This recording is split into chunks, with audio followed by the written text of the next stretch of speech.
The $400,000 you gave us, can you give us another $500,000?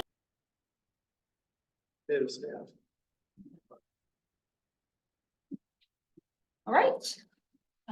As soon as we get Doug up on the screen, this is the Scio Township Jackson Road Overlay District Advisory Committee for meeting on March 28th. And we do have a posted agenda. Hi, Doug. And what I thought we'd do is just briefly go around the table with introductions, and then we have 2 opportunities for public comment. This meeting, we're gonna try and manage the agenda, so we're done by 5:30. And with that, I'm Jan Culbertson. I'm the chair of the Planning Commission. Kathy Knoll, trustee. Oh, Jillian Carey, trustee. And you're sitting in for Mark. Oh, for Burza. Mark Rizzo, right, trustee. He couldn't attend, so we have 2 trustees. And Kim? Sorry, Kim Moore, Planning Commission. right? Hi, Ryan April, DDA Planning Commission. Jay Holland, DDA. Bob Stice, DDA Chair. And joining us remotely, Doug. Can you hear us? Doug Lewan, I can hear you. Can you hear me? Yes. Hello. Okay. All right, and then we'll just move to public comment, and I see we do have 2 people here. And if you'd like to have any. My name is Michelle Ford from the Road Commission. Okay. And so I'm just here as a resource for you. There were some questions about Jackson Road capacity and such. So I'm just here if you have questions on that. Thank you for coming. Jan, can No, Doug? maybe, Doug hear us? Yes, he can hear us. maybe the second one. I'm good. Oh, you're good. Okay, great. Thanks, Kevin. Anyone, if you're online and would like to make public comment, please raise your hand. Only online person is Doug. Okay. All right, then, go ahead and close public comment. Doug, would you like to take it from here? Yes. How's everybody doing? I assume you can all hear me. Yep. Yep, good. So I just wanted to mention, starting off, just following with the agenda, I wanted to talk about kind of the purpose of the advisory group. And even backing up a little bit from that, this idea of kind of an advisory group came out of some of you were participated last fall, might have been late last summer. We did a exercise with the Planning Commission and Township Board and others where we kind of did what we call a SWOT exercise, strengths, weaknesses, opportunities, and threats with regard to the corridor. And so out of that group and those discussions, the Planning Commission had a few discussions about looking at potentially updating the Jackson Road corridor. But before we got into that actual writing of the ordinance, we wanted to make sure we had some input from others in maybe a little more directed way than just the big SWOT exercise. So that's what this group was formed and approved by the Township Board. And I'm just going to read a section from the kind of scope of work that we put together for this group. So the advisory group is not a committee or a commission that will be delivering toward a final decision, but rather a group that will help shape the main considerations and strategies of a possible ordinance amendment of the Jackson Road overlay. Once the advisory group is completed with their work, the actual writing of the ordinance will be tasked to the Planning Commission as we normally do. Depending on the outcome of the advisory group, a proposal for the development of new ordinance language will be provided for review for the township, which would be kind of the next step in the process. So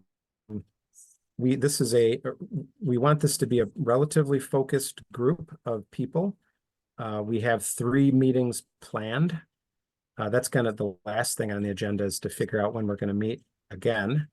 I think there were some, I talked to a couple of people, I had some conflicts, but hopefully we'll be able to iron that out at the end of the meeting. And really the goal of the group is just to kind of lay a foundation of where we kind of go from here. Gather some input, utilizing some of the existing resources that we have for us, in front of us, the master plan, the Jackson Road sub area, that sort of thing. And also considering the comments of the SWAT that we had early last fall. So that's really where that's kind of the background of where we're at and kind of the purpose of the group. I hope to get a lot of good information from the group so that we can report that back to the Planning Commission when it's time to take the next steps with possibly writing an ordinance. And part of that's going to be up to you guys if you even think that's a direction we have to go at this point. So that's really the purpose. Any questions about the purpose of the group before I move on to going over kind of the background information that I sent you? Can you see us okay? Seeing none. Yeah, I can see it great. Yep, I can Okay. see it great. So Doug, is this to write a new overlay? Is that what you mean? Is that what the goal is? It could, that could be the result. Yeah, that could be the result. Is that we do a new ordinance language that talks about perhaps different land uses within the corridor, and that sort of thing. So yes, we're looking for, very broadly, is the development of the corridor going in the direction that the township wants it to go? I'm a little confused. Really, that's kind of what we're talking. I'm a little confused because wasn't the master plan just redone a year and a half ago? Yeah, the master Yes. plan, and there were a couple changes, and Doug will go over those. Yeah. Okay. Yep.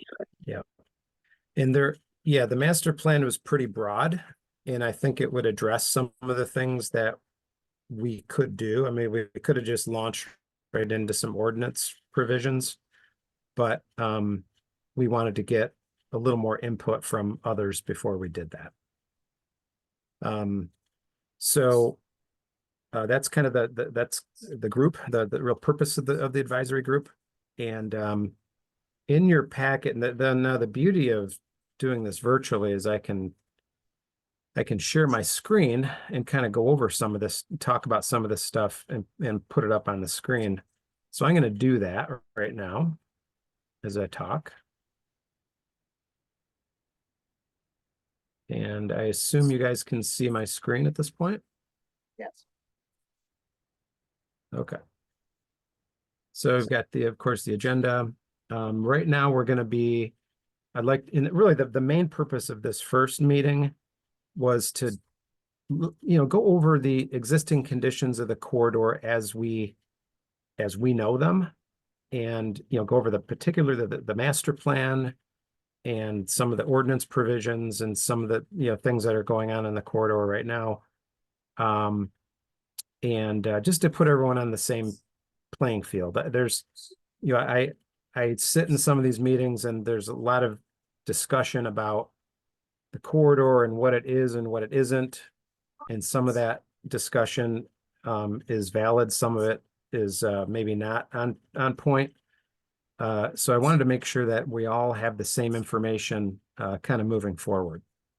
So first thing, if hopefully you had a chance to read through this memo, but this this gives some statistics and of the corridor and what's going on within the corridor, about the existing land use. These are the various things we're going to touch on today: is the existing land use map, the land use goals for the corridor, future land use map, future land use acreage, and then the township sub areas, and then talking a little bit about the national functional classification. That's the roadway classifications. Glad to hear we have a representative from the road commission. And then talking a little bit about the sanitary sewer service area. And then the zoning map and the Jackson Road overlay. All this stuff was also included in your packet. So first off is the existing land use. So this is existing land use. This is a table in the current master plan that talks about the various percentages and acreages of all the various land uses within Scio Township. This is a map and a table that we get from the Southeastern Michigan Council of Governments. I can't say that I went and walked every street and road in Scio Township and verified this information, but for planning purposes, it's close enough. And it gives us kind of an idea of what's going on out there within the community. And as you can see from this, a lot of the township, the main percentages of land area within the township are agricultural, single family, and woodland and wetland. And so that's a real significant part of the township currently. And then there's kind of everything else. And the next two big everything else percentages are, grassland and shrubs. So that could easily be included with the woodland and wetland and open space. And then we come up to, commercial and office being about 3% of the total. And, of course, outdoor recreation, some people would include that with open space.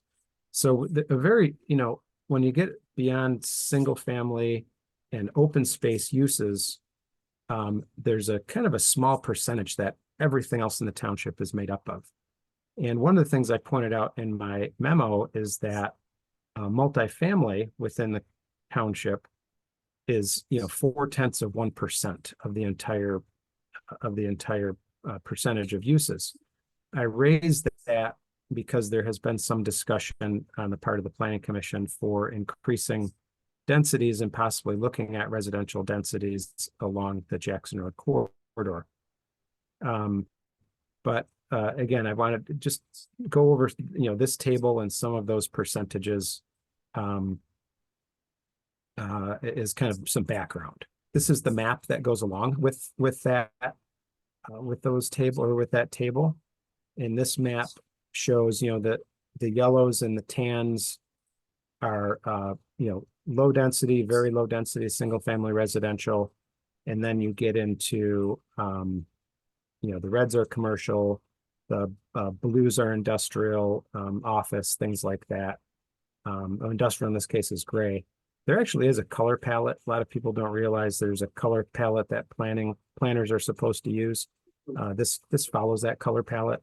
And generally speaking, it's white or very light yellow to dark yellow to orange for residential. So whenever you see the colors here going from lighter to darker, it's usually from a less dense to a more dense kind of situation. The Jackson Road corridor is right here. I don't know if you can see my cursor. I'll blow this up a little bit. Jackson Road corridor is right here. And as you can see, there's a lot of existing commercial, office, industrial, and commercial, office, industrial along the corridor, along with some residential within this area. But that's kind of the existing land use part of this. Again, this is SEMCOG data, certainly not field verified by myself, but but a good base of what's going on out there. Any questions or thoughts on existing land use before we move on? And I can't actually see you on the screen below. Okay, I don't see any hands going up, so I'm going to keep moving. The next thing that is important as kind of background information for this group and for the Planning Commission are the township land use goals. So these are these are kind of these are the general land use goals found within the master plan. And they talk about all of the various things that we're trying to attain within the township. Your master plan is a 10 to 20-year document. It's supposed to be reviewed every 5 years, but it's about a 10 to 20-year document. And these are the main land use goals found in the master plan for Scio Township. I hope you had a chance to review these with the information that I sent out last week. But I think there's a number of land use goals within here that, that are really directed, or certainly could be directed towards the Jackson Road corridor. And even this very first, accommodating a variety of land uses, maintaining development with a clear edge, that clear edge, talking about delineating village, rural, suburban, and urban landscapes. Those are, the Jackson Road corridor is a great example of, we've got this commercial corridor that the township has, as long as I've been working with the township, that's where the density, and I don't necessarily mean residential density, but that's where the density of development has always been directed within Scio Township, and that would be a hard, a hard edge that the master plan talks about. We talk about increasing building height and overall densities in the areas of the township that are served by utilities and infrastructure. I think this fourth general goal speaks, directly to the Jackson Road corridor. This is the only part, the Jackson Road corridor, and you'll see that in one of the maps coming up, is the only, really the only location within the township that is served by municipal sewer and water. So it is an area that can accommodate some additional densities for housing and commercial and other things. Providing a wide range of housing options. This again, it falls right into what we're talking about within the corridor. We talk about aging in place, which certainly could be part of that. And then some of these more general goals, encouraging carbon neutrality and site building designs to reduce environmental impact. The Planning Commission is very involved now in trying to promote those things. So there are, many of these are very related to the Jackson Road corridor. And these are the overall general goals found in the current master plan of the township. And then we get into some more specific goals. The transportation goal, I added this just because, of course, the Jackson Road corridor is a transportation corridor. And so it's important to get a handle on what the current master plan is proposing for our transportation goals. Particularly, I thought it was important to raise this because particularly as they relate to non-motorized transportation and pedestrian transportation throughout the township. So the very first goal, maintain a transportation network that uses the capacity of existing roads while maintaining rural roadways that'd be away from Jackson Road and facilitating the safe and efficient movement of motorized and non-motorized vehicles and pedestrians through the township. I thought that was an important one. There are other important ones here about, again, providing transportation like mass transportation and buses and things like that that's also found within the master plan. So some good stuff here that I think relates to, reducing vehicle trips, providing pedestrian access, things like that within the corridor. This is actually the next map here is the future land use map for the township. So this is the map. Sometimes people call this the master plan. The master plan, of course, is much more than just a map, but this is a part of the master plan called the future land use map. And this map is interesting for our purposes. See if I can blow this up a little bit more. for a couple of different reasons. This map, one more time, see if I can fit it all. Yeah, pretty close. So this map shows how the current master plan envisions land use over the next 20 years, say 10 to 20 years. It also shows this dashed red line is the current township sewer service area. So you can see where the sewer service area is located in consideration of the rest of the township. And, generally speaking, along the corridor, the current master plan calls for commercial uses, which are these kind of light red and dark red uses. Light red is called composite commercial, which correlates to our C4 zoning district. That's the district that allows automobile dealerships and other kind of intensive commercial uses like that. The dark red is just general retail. So this would correspond more towards general retail kind of stuff, restaurants and commercial and retail and shopping. And this orange is high density or higher density residential. So there is some of that within the corridor, not a lot, but some. There's a couple locations here. And then over here, this is actually the Scio Farms mobile home park. And then as you pass Stabler Road, we go from the plan being kind of more retail and commercial to a more office and industrial category, with some commercial here at Baker Road. So this has been kind of the master plan goal for quite some time within Scio Township. In fact, if you go back in the history of the master plans, these commercial areas were much smaller at one time.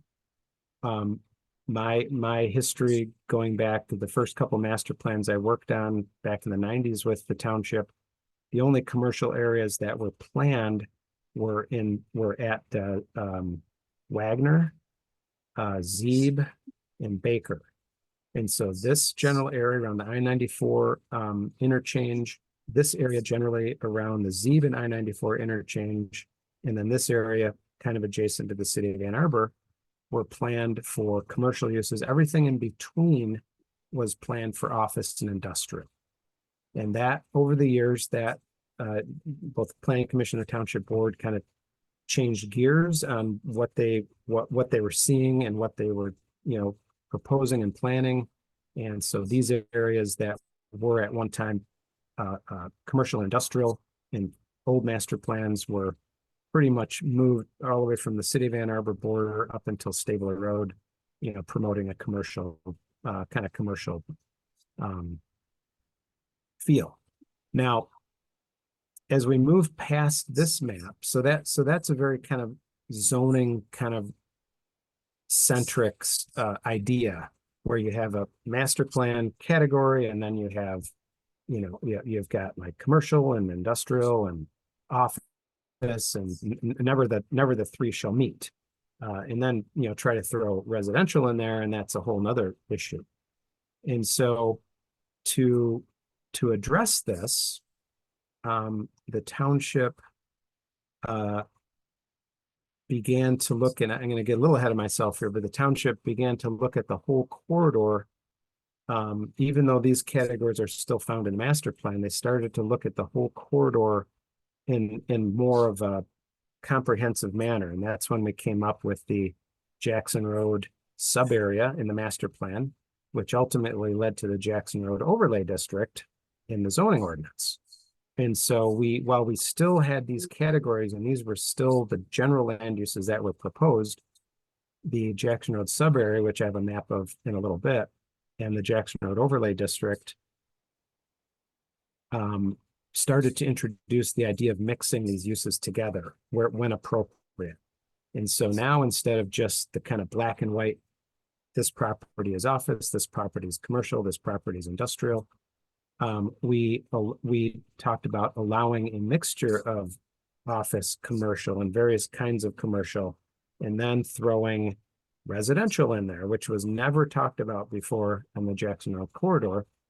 And then so that when we initially developed the Jackson Road overlay and then the Jackson Road overlay district zoning standards, that was the first time that we were actively talking about and, you know, allowing for the consideration of residential now along the Jackson corridor. Now the thinking, you know, during the last iterations of the master plan and in recent projects that we've seen come before us, that thinking has changed even more to perhaps promoting, you know, even more residential within the Jackson Road corridor. That does fit into kind of in my, you know, in my thinking, kind of the historical basis for the Jackson Road corridor and the sewer service area, because if, you know, if we can plan for higher density land uses within the Jackson Road corridor, we can also plan for and defend lower density residential outside of the Jackson Road corridor.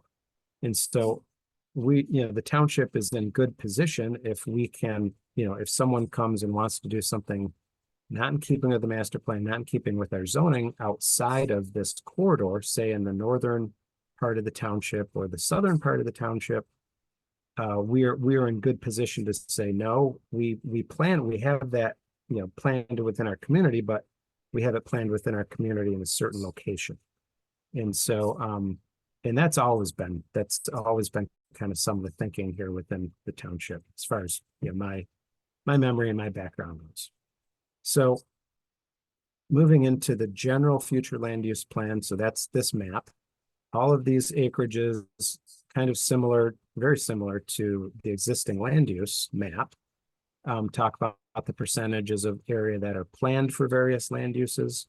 And as you can imagine, just like the existing land use, you know, open space, agricultural, rural, residential, and those kinds of land uses are, you know, by far the highest percentage of land uses. You know, if we start to combine things like open space, you know, recreation, the percentages start to go way up in what South Township has been planning. And again, this is not new. These kinds of ideas go back, you know, 25, 30 years. So then we get into the nuance. This is a little more nuanced part of the master plan. So we get into, we have the basic black and white part of the master plan that I talked about before, and then we get into this area of sub areas. So we break the township down into 6 sub areas. Those sub areas are generally quadrants within the township, and we call them, instead of calling them the northeast quadrant, we tried to give them an interesting name. So we call it the Huron River sub area, the Sister Lake sub area, the Honey Creek sub area, the Mill Creek sub area. And then recognizing a couple other special kind of areas within the township, we have the Jackson Road sub area, which is the Jackson Road area. Generally, this follows a sewer service district. And then we have the Gateway sub area that is basically the Baker Road, generally speaking, the Baker Road area between I-94 up to the city of Dexter. These were identified as different areas, and so there are different sub areas other than just the major 4 quadrants. Of course, we're talking about the Jackson Road sub area, and the Jackson Road sub area talks about you know, existing land uses are primarily office, commercial, industrial. It's the economic engine, visual identity of the township, and there is an overlay district, which we recognize that's now promoting mixed uses. And so that's the kind of broad overview. And then we get into a more specific overview. We talk about how many acres this is. It's quite large. The Jackson Road sub area is over 2,600 acres. And then we get into what uses we're looking here. And so you can see there's still an emphasis on office, industrial, you know, providing an area for jobs within the community. But we also begin to talk about residential within this Jackson Road corridor. We talk about encouraging high density residential, commercial land uses, overall mixed use projects. So this shows kind of the evolution of the thinking of the planning commission. The planning commission spent, we spent a fair amount of time coming up with these during the course of the last master plan, promoting walkability. So there are a number of development strategies in the Jackson Road sub-area that should be of interest to this group and ultimately the planning commission and township board, as well as the design guidelines, which I provided mostly for your information, as kind of moving forward. Now getting into the road system, and I'll answer any questions you guys have in a moment after I can stop sharing my screen because I really can't see you very well. This is a very, very interesting map. This is the township's national functional classification map. And this is in the master plan. It's been in the master plan for several iterations. And it shows the various functions in the I won't say the priority, but the classifications of streets based on traffic and what they do. And as you can see from this map, Jackson Road and a little bit of Baker are the only what are called principal arterial roads within the township. So these are principal arterial roads, and principal arterial roads are designed and set up. And this is a map put out by Michigan Department of Transportation. So this is kind of maybe something we have to deal with here when we look at what can happen on the corridor. But principal arterials, this is identified as one, not by Scio Township, but by the state of Michigan. These are roads that generally carry long distance through travel movements and provide access to important traffic generators such as airports and shopping centers. Well, that could be also thought of as City of Ann Arbor as an important traffic generator. And also perhaps the interchanges here at Zeeb and Baker. So that's, as we talk about things like pedestrian access and the uses and the residential uses and things like that might go on here, I think we have to remember that this Jackson Road corridor, it is a certain thing. I mean, it's a divided boulevarded road that the Scio Township DDA oversaw the development of, and the township also oversaw the development of, and if you read the kind of some of the initial Jackson Road plans for the boulevard, it's done a lot of what it was set out to do. It has helped generate commercial development. It has helped remove blight within the community. Before the boulevarded road, some of you may or may not remember, Jackson was a 2-lane road. And there were a number of older blighted properties within the corridor. Many of those have gone away. And I think that's directly related to the corridor or the boulevard. So the boulevard, a lot of good things have happened. But I think we also have to recognize that this is, a boulevarded road that is considered a principal arterial. And that's something we have to deal with as we kind of move into the uses that might be appropriate on the boulevard. This is a very important map in that it is the sanitary sewer service map for Scio Township. And this shows, as I had mentioned before, that the Jackson Road corridor is fully served by municipal sewer, municipal water. This is the sanitary map, but the water roughly follows the same location. And because of that, this is where the township could plan for higher density uses. So once you get outside of the sanitary sewer district, the county health department, whether it's Washtenaw County or Oakland County, I've done work in both counties, and there's kind of a general rule of thumb for density. And if you don't have sanitary sewer, if you're on a septic system, the general rule of thumb, you're not necessarily going to find this written in a book, but it's the general rule of thumb for density, is that if you are on septic, a property has to be about a third of an acre for every bedroom in the home. So if you have a typical 3-bedroom home, you're looking at an acre. And so now, do you need an acre and a third for a 4-bedroom home? No, but just for kind of a rule of thumb based on the size of this that the septic has to be, distances from septics to wells, things like that, you're just not going to get terribly high densities outside of a sewer service district or an area that's served by municipal or private septic, private sewer system. So this is, you know, the sanitary sewer service area in Scio Township. I like to think of it, it's been a great growth management tool for the community for many years and has really helped concentrate some of the things that have occurred within the township within this area. This is the official zoning district map, and I provide this just, you know, and by all means, you know, as we go through this over the next 2 to 3 meetings, you know, keep all this information. It's great information. This shows the corridor, as you can see by all these little red, you know, the little acronyms here, PUD, C4, C2, C3, OS, you know, I2, I1. There's a lot of different zoning districts within the Jackson corridor. And that's another reason why kind of a mixed use overlay district makes a lot of sense, because, you know, you go from office to R2 to I1 in the course of, you know, 500 feet. And you can do something in office that you can't do in R2 that you can't do in I1.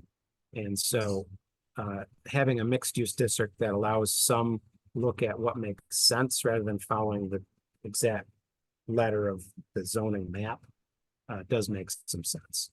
It's kind of hard to see. I don't know how clearly you can see it on this map or the map that you have, but this kind of shaded area is actually the Jackson Road overlay district. So the district is mapped, and this map comes from this map comes from the Scio Township website.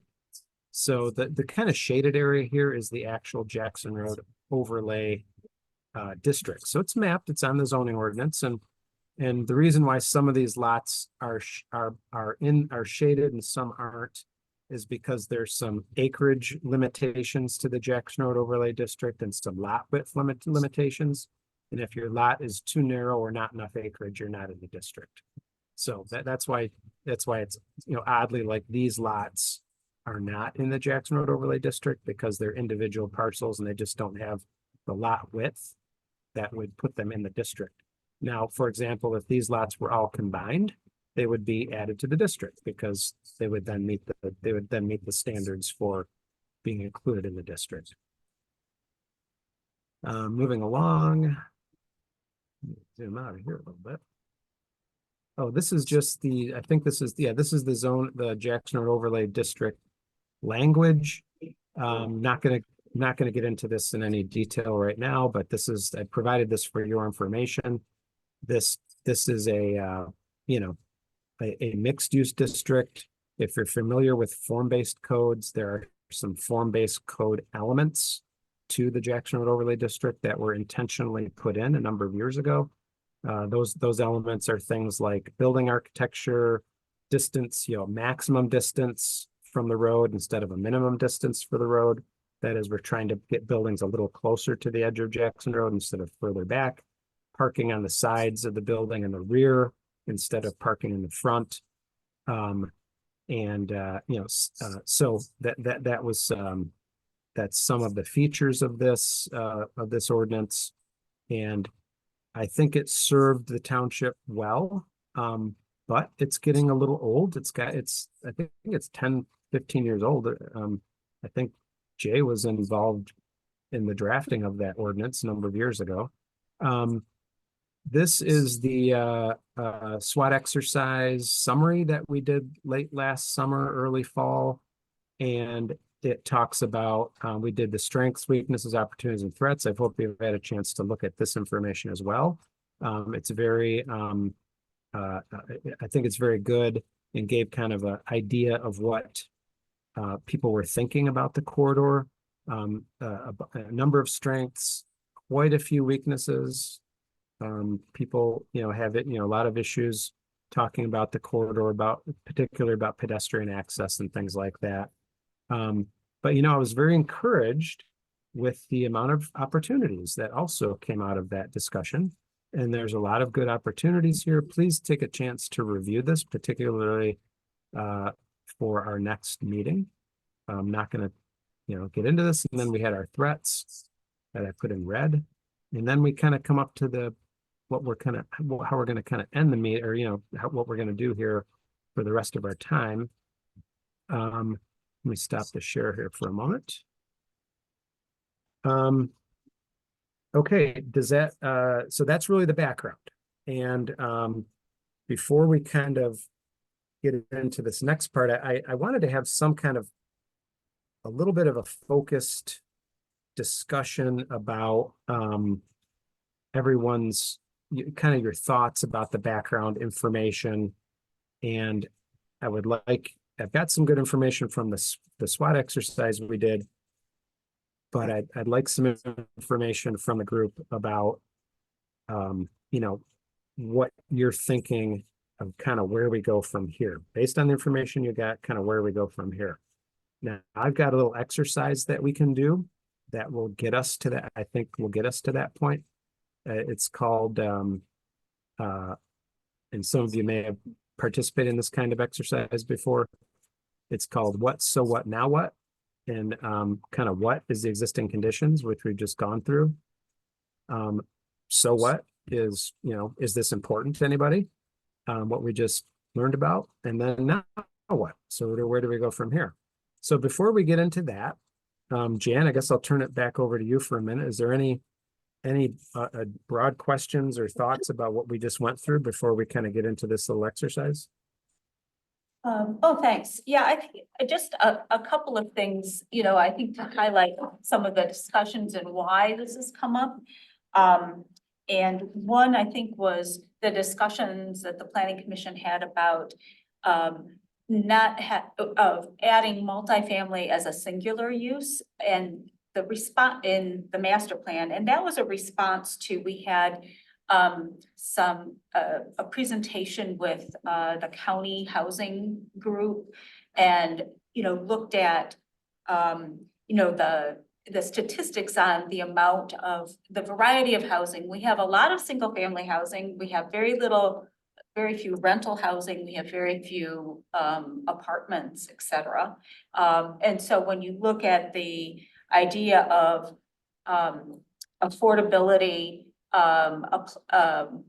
actually encouraging a range of different types of people, ages, so forth in the community, that sort of gets matched up with the variety of housing stock that you can have. The other issues that we were talking about too was there's and Ann Arbor is dealing with this. And they have about 80,000 people commuting daily into the city of Ann Arbor. And a lot of that is the medical center and the university. Scio Township does have more people commuting in than commuting out, according to the transportation statistics, but and just the rising costs of housing, especially in Ann Arbor, and some of the affordability issues is if you can increase the density of housing, ultimately it will reduce housing costs. The other conversation that we had was, and this has to do with how our PUD ordinance is structured. Right now, we have, you're required by the state, and you can correct me if I get into saying anything wrong, Doug. Everyone has to have a clustering density bonus. And that doesn't even have to be a PUD, is that correct? It's a clustering density bonus for development. And the purpose of that is to incentivize people to save woodlands and wetlands and that type of thing. So clustering a development is more land efficient and utilities efficient than just dividing something up and having one house per lot. But we also in our PUD ordinance have additional bonuses for density. And so part of the discussion was, it's clear that a lot of Scio Township residents want to preserve more land. And higher densities increase that land value. And there's more competition than when land preservation comes and wants to purchase the land. So some of the thinking was, do we actually have, and we started rewriting the PUD ordinance to eliminate the density bonuses outside the sewer district, but increase the density bonuses within the sewer district. So driving more density and offering more different types of housing within the sewer district and doing more to protect some of the open spaces and land. However, you'd almost have to have two PUDs because a lot of the setbacks and the 30% open space and those types of things were really designed to look at developments that are outside the sewer district. Just because of the zoning and so forth. So those were some of the things that, you know, the planning commission was talking about and then some of our discussions with Dexter also were, they're trying to increase their density and the number of people that are living, because the more people you have living in an area, the more business activity you can support. So it's business activity, it's jobs, it's housing, and how do you create that in an area that also, you know, reduces commute times, it's a place where young people want to come, that type of thing. And if you look at even some of the planning from, you know, the state of Michigan, they're really pushing housing, affordable housing, trying to locate housing next to job centers to reduce commuting and that type of thing. And you know, Scio is an awesome place to live, right? We have the resources that we have and the business community that we have. You know, so the thought is, if we're looking at 10 years in the future, there's going to be a lot of development pressure. So how do we, you know, really look at how to accommodate that in a way that preserves some of the beauty that we all enjoy by living here. So that sort of summarizes why we're looking at this. So you recently changed the zoning on the quality 16 property? I believe, I mean, it sounds like you guys are flexible if there's a need or a desire from a developer or something else.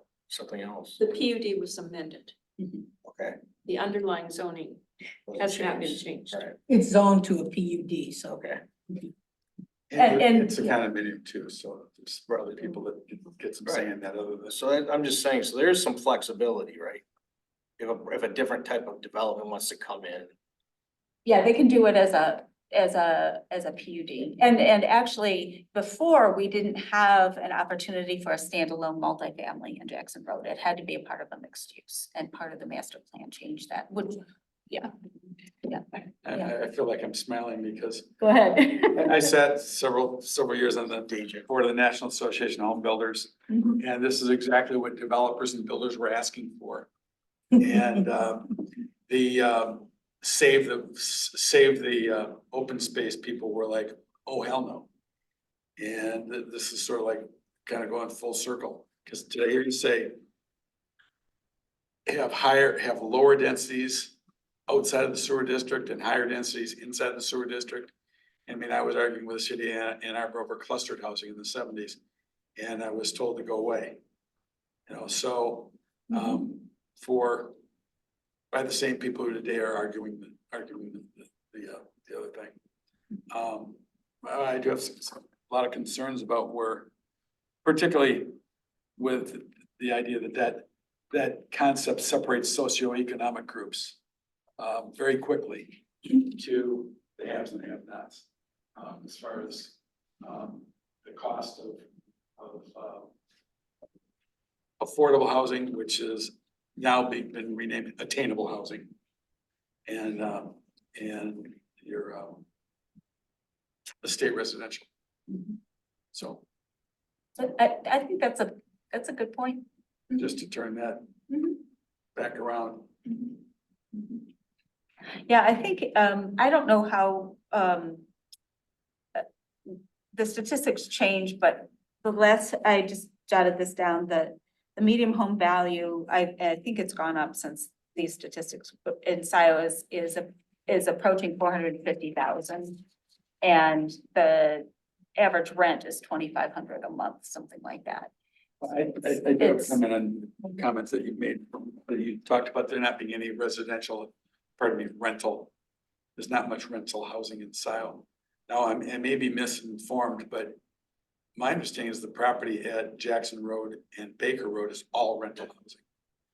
And it's hundreds of units. Yeah, we've added it, yes. And that the property on Baker Road will be rental units, and that's hundreds of units. So. Yep. And that's been market driven. Mhm. And the idea that maybe the market, I'm a market driven guy, and I think that can be market driven as opposed to directed by the government. Mhm. So I think we need some availability, Yeah. but, you know, to look at the map that Doug put up there and see a red, places that are red, which is mixed use, and then not have that in our brain connect to being hundreds of residential units. And then the REUs are an issue. Huge. Yeah. Yeah, and that's why it's real clear in master plan that it's all based on availability of sewer.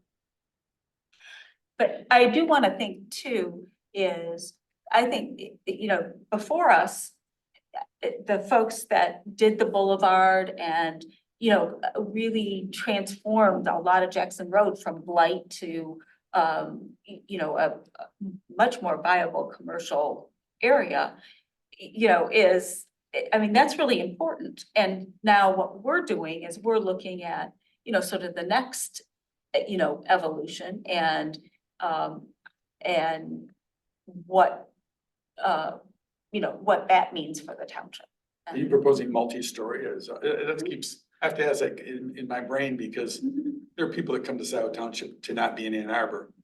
And to propose it would be like Ann Arbor, just rubs me. Well, I would say, I don't think we're even coming close to the densities that they're Not putting densities, in Ann Arbor, but but heights and. when Ann Arbor ran out of land, they went up. Mhm. We haven't run out of land, and it used to be. Business people I sat with used to say, when will the city of Ann Arbor? It's not when they will grow, if they'll go broke, it's when. Well, they found a solution, the solution was, Well, they've actually eliminated their floor area ratios now in the parking. and their parking. Yeah, so see how desirable Scio will be?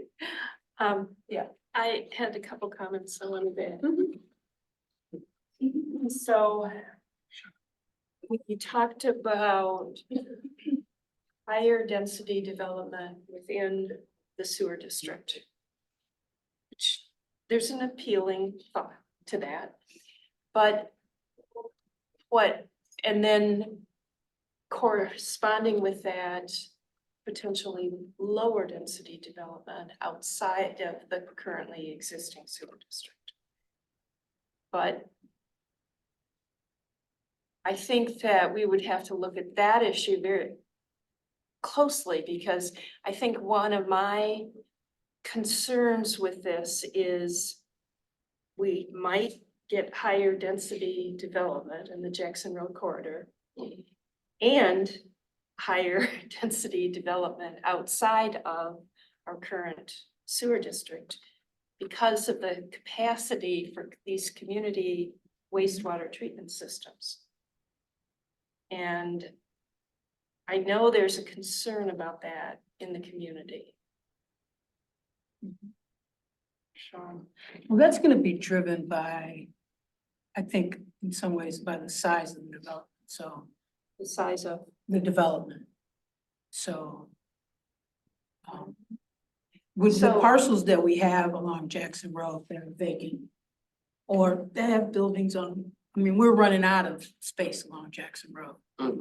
So there's only so much development left for that.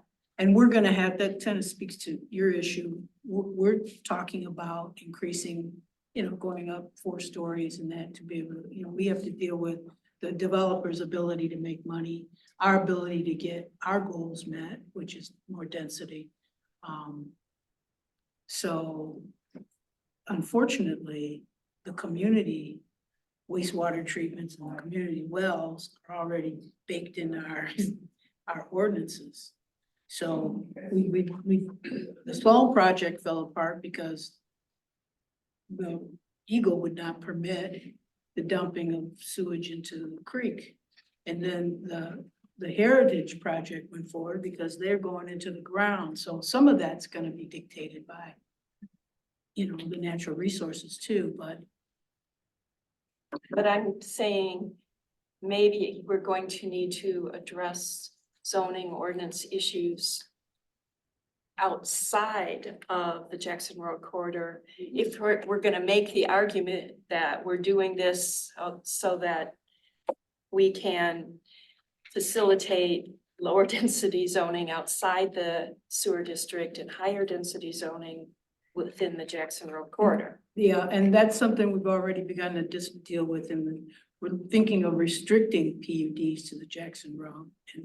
And we talked about that. That's not been decided by the planning commission. But That, I hadn't even heard about that. getting rid That of was one the of the- densities bonuses in PUDs outside of the Jackson Road. So that's some of the stuff that we're looking at. And when we started revising the PUD ordinance, and then we started talking about what we wanted to do on the Jackson Road, and we kind of slowed down on our development of revising the PUD ordinance because there's some overlap in issues, and so we kind of figured we needed to kind of pull this group together, kind of make it more than just a thought, but rather start the planning aspect of it. But I wanted to add one other thing. It's in addition to residential density, we're looking to create a different, I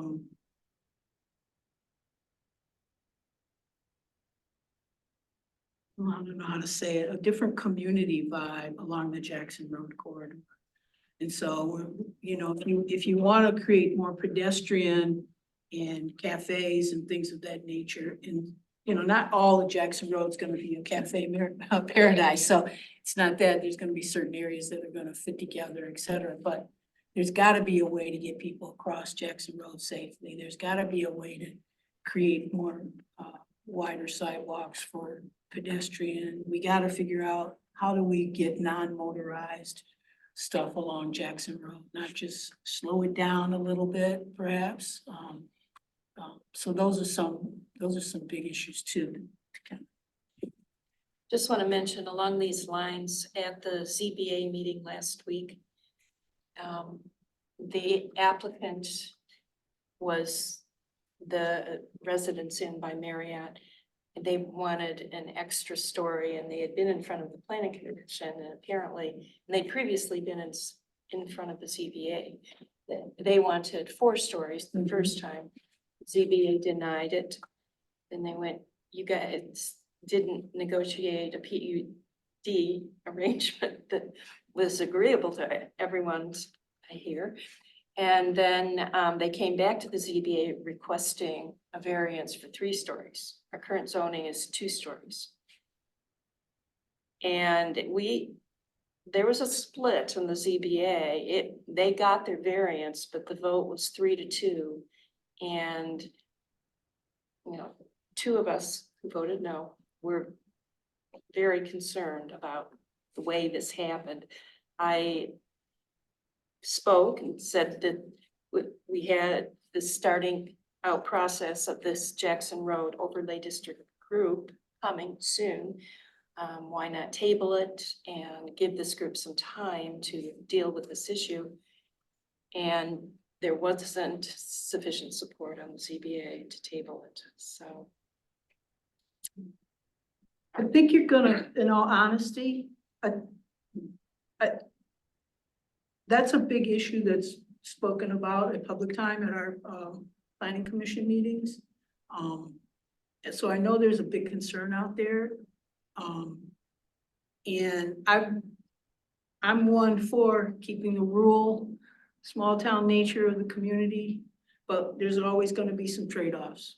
And so, for instance, the project at the Goodrich Theater, there's gonna be some trade-offs with that, because in order for the developer to make some money, we're gonna have some higher building, perhaps, and some set aside for affordable housing. So there's all these, Attainable. yeah, attainable housing. So there's all these variables that when you start to kind of come down with a decision, we could say, oh, no, we're gonna stay 2 stories is it. And then, you know, we can't stop a landowner from developing. But we also want to be able to achieve some goals, so. And I wanted to recognize both Ryan and Jay, because they've been Yeah. wanting to Yeah. that's participate too. So go ahead, Ryan. One of the questions, and since we have somebody from the road commission here, maybe the roads engineer for 5 million trips a day, I don't think the number's that high.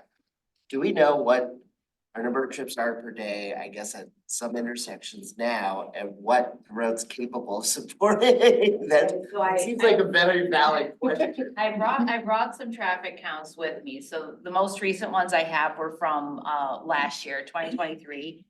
And it varies along the corridor. It increases as you go from Baker toward Wagner as people are coming on. And west of Baker, it significantly drops off. Once you go down, you get, once the boulevard goes away, it drops right off. But from Baker, we have around 14,000 cars a day, and then it goes up toward Wagner, you're a little over 22,000. So there's your variance as you go. A boulevard, it varies on what the capacity is. Well, we're gonna say we're comfortable with a capacity around 30,000 cars a day. So there are strategies that you can implement to help with that. We have, that is a corridor for us that we just implemented coordinated signals. We're still working through all the programming on that. We're having a little issue at Wagner because of our capacity issues north of the intersection and stuff, but we are working this. You can coordinate signals. When new development comes in, we have new traffic impact statements, so we do that to help with access management. Are they coming out to a signal? Are they just wanna have a random driveway somewhere? Those kind of things, and then, you were talking about increasing pedestrian traffic, which is a very desirable thing. People like these walkable communities, mixed-use development and such. But I did, while I was here, I found a study from 2021, just to keep in mind, principal arterials. US roadways, they make up about 13% of US roadways. They're responsible for 69% of pedestrian deaths. So Passenger deaths? pedestrian deaths. Pedestrian deaths, because they're not designed for pedestrians. Right, so once again, but as you make your decisions, there are things that can be strategies that can be implemented, like I said, wider sidewalks, certain types of crosswalks. There are things that can help, but it's a big road, as Doug pointed out, it's meant to move traffic. Principal arterials are meant to move traffic, and it does a good job with that. So there is some capacity left in the road. So as far as development, that's there, but. Thank you. We'll keep talking about some of the So the roads too. three-story, Uh-huh. three-story thing that Kathleen was talking about doesn't freak me out.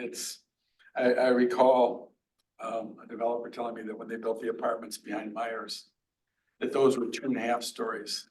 And as an architect, you probably recall that there was a height that they had to meet for fire protection.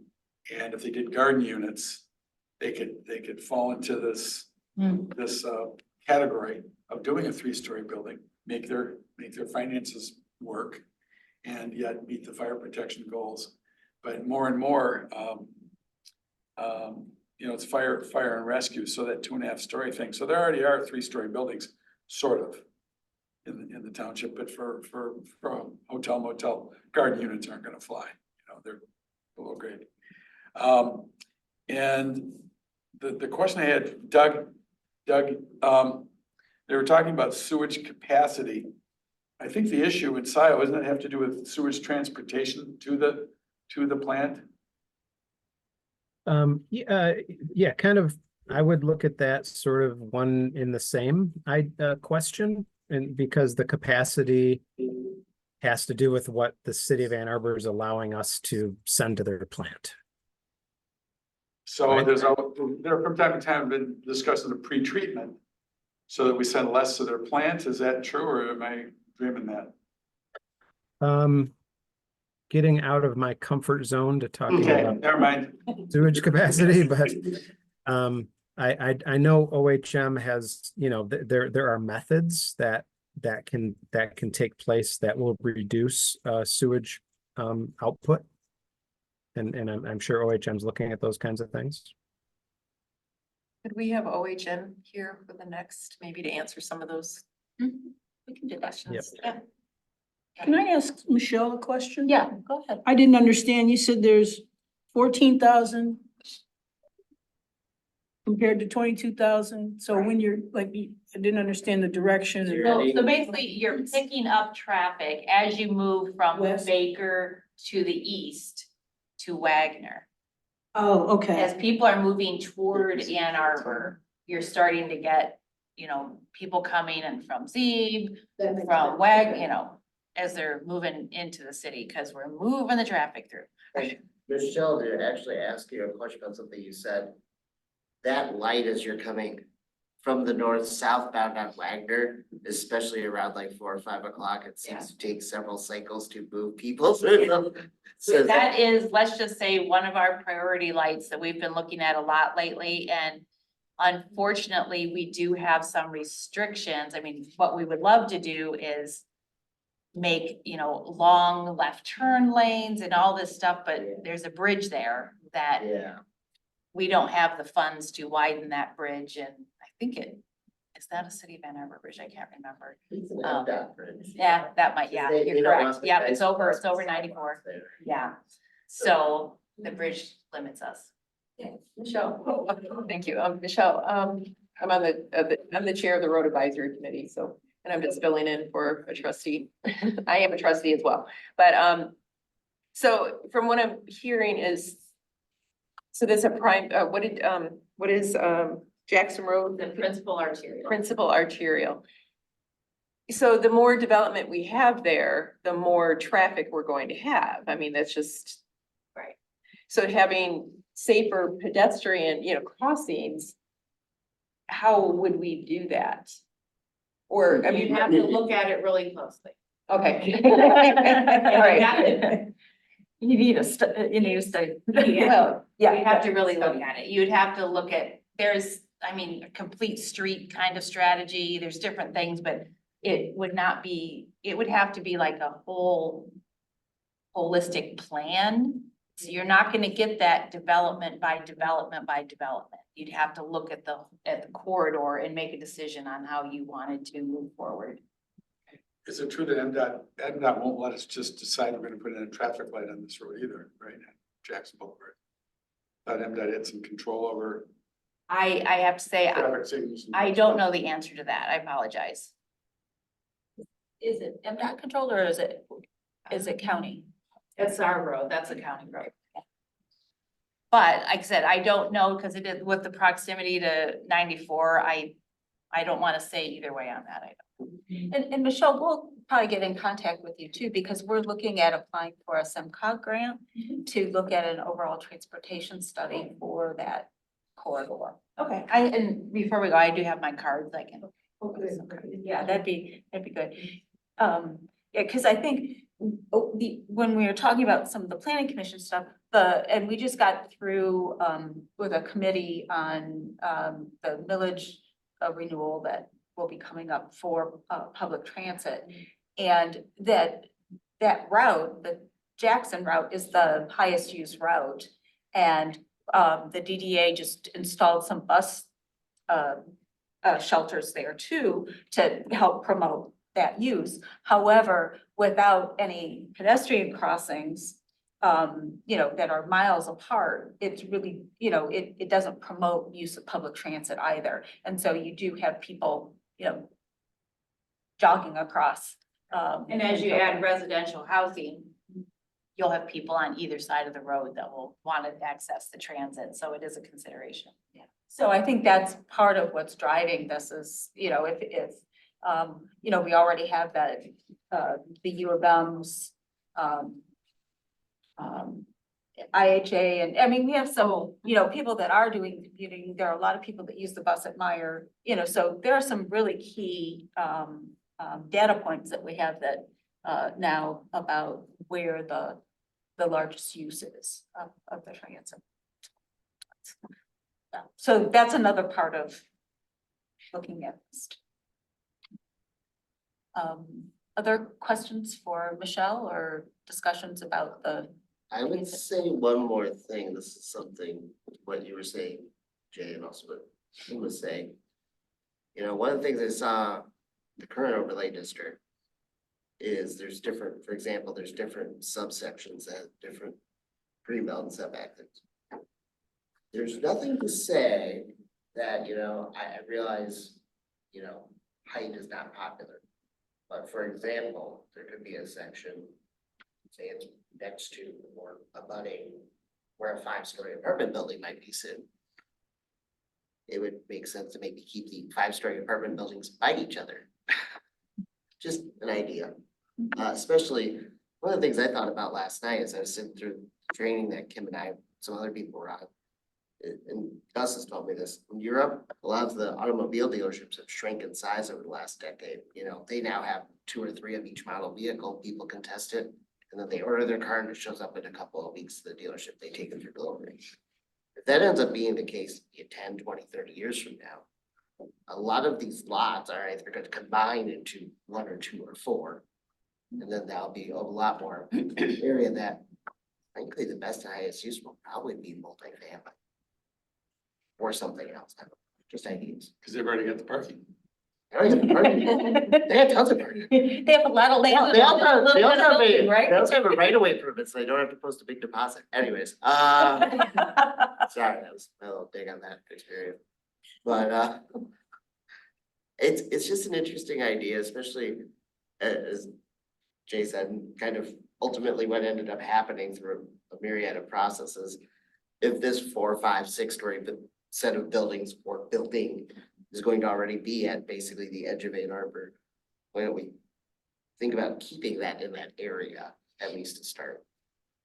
Well, it localizes the services required, but I guess the one service I worry about is fire. But I think that'd be covered by fire suppression nowadays. I mean, it used to be more about hoses and rescue, and now it's more about fire suppression. And we do have the issue, we have, we don't have a ladder truck and we don't have a fire station that can accommodate a ladder truck, so. But a lot of Two communities, issues. and a lot of communities covering that with fire suppression. Lot are. It helps dramatically. It does appear that the state may be willing to fund a substantial portion of the potential ladder truck. Well, and there's only 2 other communities, maybe 3 that have ladder trucks, and they've been having issues with their engines being down. So, I mean, we really shouldn't be relying on other communities to take care of us, especially when, we're behind. But that's a good point. And even if there is fire suppression, if there's a fire that gets out of control, we're still gonna need, even with the 2-story house, it's better to have a ladder truck spraying over it on top. And the less, as soon as we put the fire out, then the safer everybody's going to be. So I do have a question, regarding the zoning, the different parcels. And I'm sorry, Doug, you had your hand up. This is quick. So along Jackson, the parcels have different zoning. Is it up, so that zoning was already set back in the day, whenever. So is it up to the owner of that parcel to change the zoning, or can the township change the zoning without the parcel owners? Yes or yes? Yes. Oh, really? Oh, Yeah. you can. Yeah. Okay, I wasn't sure. I wasn't, if we. You have to do it with public hearings and that type of Okay. thing. but- Yes or both. Yeah, yes, yeah. Owners can request it, right? Township has to approve. And I do see that we're getting pretty close to our time. Doug, why don't you Yeah. get in what you wanted to do here? Yeah, I just wanted to, I wanted to just respond to a couple ideas, to Ryan's idea. I think that goes, and he talked about like concentrating, at least I think that's what you're talking about, like Yeah. maybe concentrating certain uses in certain locations.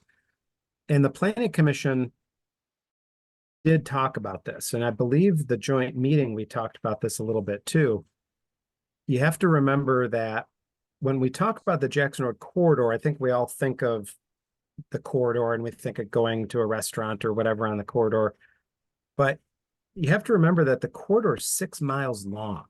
You know, all townships are 6 by 6. And so every township in the state of Michigan is 36 square miles, unless, you know, there's a city that takes a chunk out of it. And in Scio's case, there's a city of Ann Arbor takes a little chunk out of the township, and the city of Dexter takes a little chunk out of the township. So we're not quite 36 miles. But that part of the township, maybe it's not quite 6 miles because Ann Arbor, that's where Ann Arbor hits us. But roughly speaking, it's a 6 mile strip. So if we are trying to, you know, promote a certain kind of land use, whether it's multifamily or higher density single family or office or industrial, whatever we're trying to do, when in kind of following up with Ryan's comments, I think we're looking at least in my opinion, and we've already talked about this a little bit at the Planning Commission, we're kind of looking at more maybe of a node concept. Like there's going to be areas where we're going to be promoting residential. It's not, and part of that falls to, if you have like a little bit of high density here and a little bit 2 miles down the road and a little bit 3 miles down the road, you start to lose the possibility of things like bus transportation, you know, in mass transit and pedestrian access. Usually pedestrian access and bus transit and things like that do better when there's a higher concentration of people that are going to a certain place and coming back to a certain place. It gets more difficult when that gets spread out over a 6 mile length of road. And so I don't think, I just, you know, I heard Ryan say that, and I remember the Planning Commission talking about this idea of nodes, and that's not really the purpose of this meeting, but I think we're going to be talking a little bit more about that idea as we progress. And then the other thing I wanted to comment on was Kathy's comments about density in the corridor and then lower density outside of the corridor. And I would say that just because just because a developer can propose a private septic system, you know, that doesn't throw out the rest of the master plan and the zoning ordinance. I think we're still bound by the master plan, bound by the zoning ordinance. We have a very good master plan and a very good zoning ordinance that has been very defensible in court over the years that I've been involved with the township. We have lost almost never. I mean, I honestly can't think of a land use case other than a signed billboard case that was ridiculous, but I can't think of too many land use cases that Scio Township has ever lost. And it's partly because the township board and the planning commission have dutifully followed your master plan. And if you do that, and if you look at the master plan that I had up there, and it's in your information I sent you, and you look at some of those tables, I mean, the vast majority of the township is low density, single family and or open space and or recreation. And if someone was to propose a higher density development in one of those areas, it's just not going to get approved. I mean, it comes down to what the planning commission and what the township board will approve. And if the planning commission is doing their job and the township board is doing their Master job, plan, those higher density projects creating that outside of the sewer service district really should not be happening. And I think the current master plan addresses that pretty well. But could we beef some stuff up there? Yeah, we could make that more clear, I think. But I just wanted to address, I'm pretty confident the current master plan addresses some of that in a pretty good way. And Doug, one So- thing I think we should talk about next time for sure is, I think people have different concepts of density too. And, maybe just looking at, what certain types, because certainly high density in Ann Arbor means a whole different thing than high density in Scio. So I think, just looking at, different types of density and what, and especially and not only creating nodes, but I think, someone else came up with the idea of also, there's a dimension that goes south of Jackson Road that there could be more connectivity there too. Because we have two barriers, east-west barriers. One is the highway. And you can't get, it's very difficult to get transportation, multimodal north of the highway, but Jackson Road is also a barrier. And so it's easier to link in that southerly direction. And I think Catherine, we had, that, so I want to keep that in mind too, that it doesn't necessarily have to be nodes, but the connectivity could go in another dimension too. And if I could just finish up with what I was going to present, I've got some homework for you. We're not going to do it tonight because we're kind of running out of time. But I'm going to share my screen one more time here. And so you all should have a copy of this at your seat. And it's this what so what now what. And what I'd like you to do is take this home. It's Thursday. If you could fill this out and get it back to the township, if you have the ability to scan it, that's fine. Or if you could just drop it off at the township, give it to Christy or Fran. And I'll use this in consideration of our next meeting. But basically what I'd like you to do, I provide a lot of information tonight. There's a lot of good ideas discussed by the group, but so we have to ask ourselves, so I've given you all this information, existing land use, zoning, future land use, what the what the corridor is like, all that sort of thing. So, what are the existing conditions? What did you learn about this? Do you find anything surprising about it? And then we get into, okay, so what? So we've got this information. What does this mean to us? Is it important? Is the stuff that I presented to you important? Does it jog some things? Explain why the future land use of Jackson Corridor is significant and what its impacts could be, looking at some of the information and some of the things we talked about. Does the information provided change any opinions that you had about the corridor? What goals, policies, and past decisions do you think of differently than before? Maybe you think we screwed the whole thing up, but maybe there's something that we could talk about, so what? So based on the information, what are you thinking about that information? And then the last thing, which we're going to get into in our next meeting, is the now what. So, this one's easy, it's not easy. This is the hardest, but it's I only have 2 bullet points. Explain how you hope to address the issues at hand. What should we do next?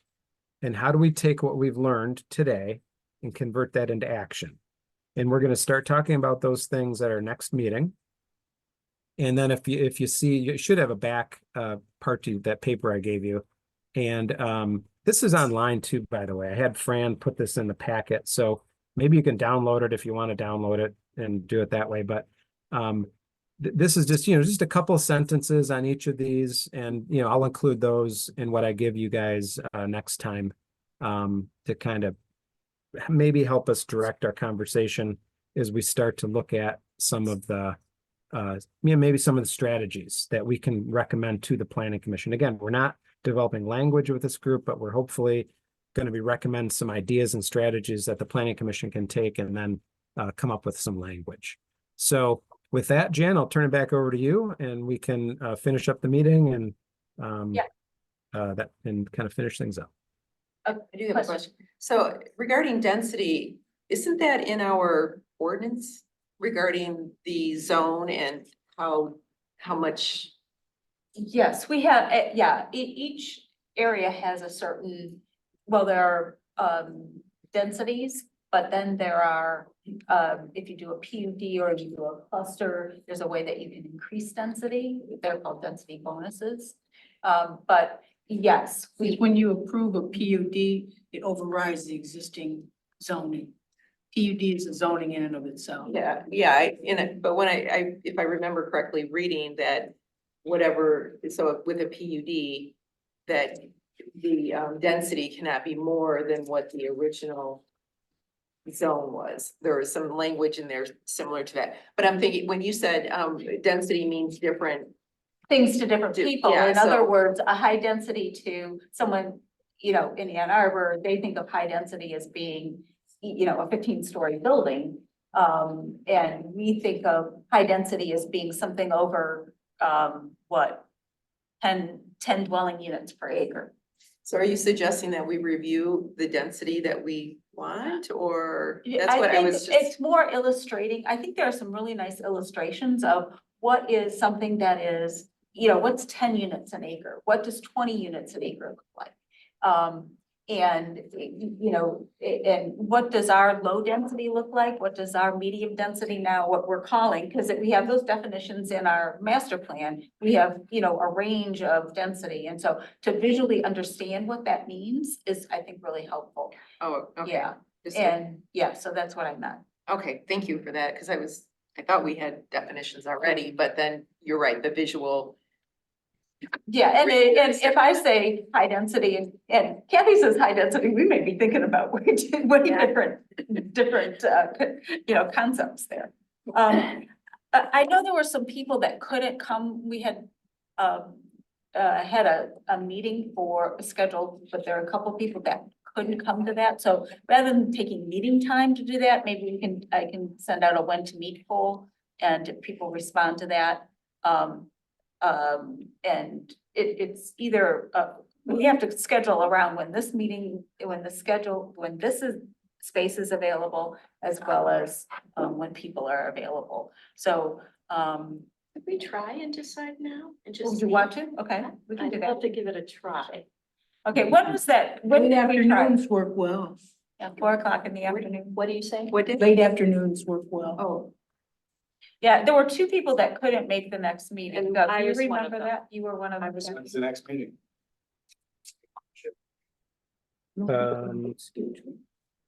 It was supposed to be April 18th at 4. what day? April Thursday. 18th. What is the? April 18th. Thursday. It was a Thursday. We were trying to hit Thursdays at 4. Are Wednesdays or Fridays an option? At 4? April 19th is a Friday. Well, that was the 18th, so the 19th. Oh, I'm Put it on the 19th instead. I'm available on Friday, the 19th. I'm not available on a Friday evening. At 4. Would a Wednesday be better? Or Wednesday work? Yeah. So what, the 18th is off? I go Wednesday. Yeah. The Wednesday, 18th? So that would be the 17th? the 17th. At 4. I can do that. I can do that. Wait, do we have? EP is Wednesday, Looking One at of the the meeting Wednesdays. schedule, you're looking, okay. there's nothing on that date publicly. Okay, Wednesday, the 17th at 4 p.m. And then the next date we had scheduled was the 16th at 4 o'clock, which was another Thursday. That was May 16th. Yep, May 16th. That date. That won't work for me. Well, Nice. are we out of here at 5:30? I have a 6. Yeah, I'm the 16th. Yeah, Okay, do we want to do the Wednesday then, the 15th? I can't do that Wednesday. yeah, that Wednesday I can't do either, my 10th. What about the 17th? What about Friday? Bob says no Friday. How about the 14th? Friday. I can do 14th. You guys can do it. We have a board meeting on the 14th. Yeah, they have a board Well, meeting. what about the week before, the week after? You wanna do the 8th or the 9th? What about Thursday, the 23rd? Okay. Fine with me. I can do that. I can do it. Okay, Yeah, that would work. That would be May. yep, Yes. All right. okay, good, Love that. all right. Shall we do public comment? Boy, that was easy. Yeah. Yeah. Well, that's me, Old is so good. that. So May 23rd, is that what that was? Okay, Mark doesn't want to. anyone here? No, I was just gonna say that meeting date is good with me too. Great, anyone online? Is Doug the only one online? No, actually, we have Rob Pattinson is online. Yep. All right, then, seeing no public comments, end the meeting at 5:30. Wow. Good job, Doug. Yeah, thank you. Told you to get you out of here. You should All right. run a board See you guys. meeting. Thank you, guys. Good to see you, Doug. Thank you, everybody. Yep.